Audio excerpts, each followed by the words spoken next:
ፊፋ ለዓለም ዋንጫ አሸናፊዎች ቀለበት ሊሸልም ነው። ትራምፕ የፍጻሜውን ውድድር ይታደማሉ። ፊፋ እሁድ ዕለት በአርጀንቲናና በስፔን መካከል በሚካሄደው የፍጻሜ ጨዋታ አሸናፊ ለሚሆነው ቡድን የዓለም ዋንጫ ቀለበቶችን እንደሚሸልም ሲገልጽ፣ ዶናልድ ትራምፕ ግጥሚያውን ይታደማሉ ተባለ። ለአሸናፊ ተጋጣሚዎች ቀለበቶችን መሸለም በአሜሪካ ስፖርት ውስጥ የተለመደ ባህል ነው። የዓለም ዋንጫ አሸናፊ ለሚሆኑ ቡድን 30 ቀለበቶች የሚቀርቡ ሲሆን በተጨማሪ 1996 ቀለበቶች ለደጋፊዎች ይሸጣሉ። በእያንዳንዱ ቀለበት ላይ አነስተኛ የዓለም ዋንጫና ጽሑፍ ተቀርጾበታል። ዋንጫውን ለአሸናፊው ቡድን የሚያበረክቱት ፕሬዝዳንት ትራምፕ እስካሁን ድረስ ከ102ቱ የዓለም ዋንጫ ጨዋታዎች መካከል በአንዱም ላይ አልተገኙም።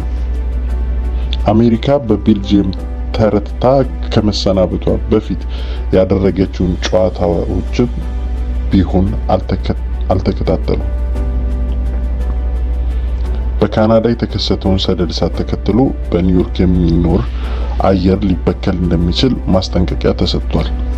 ነገር ግን በሜትላይፍ ስታዲየም የሚካሄደው የፍጻሜ ውድድር ላይ ተጽዕኖ እንደሚያሳድር የሚጠቁም ምንም ነገር የለም። የፊፋ ፕሬዝዳንት ጂያኒ ኢንፋንቲኖ ትራምፕ በፍጻሜ ጨዋታ ላይ እንደሚገኙ አስቀድመው ተናግረው ነበር። የዋይት ሃውስ የፕሬስ ሴክሬታሪ ካሮሊን ሌቪት ይህንኑ አረጋግጠዋል።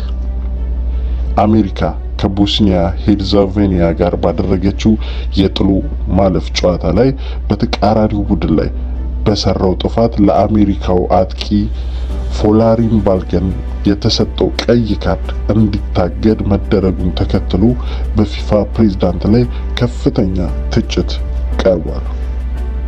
የዓለም አቀፉ የእግር ኳስ ማህበር ፊፋ አጥቂው በቀጣዩ የአገሪቱ ብሔራዊ ቡድን ጨዋታ እንዳይሳተፍ የሚያግደው ውሳኔን የሻረው የፕሬዝዳንት ዶናልድ ትራምፕ በጉዳዩ ላይ ጣልቃ ከገቡ በኋላ ነው።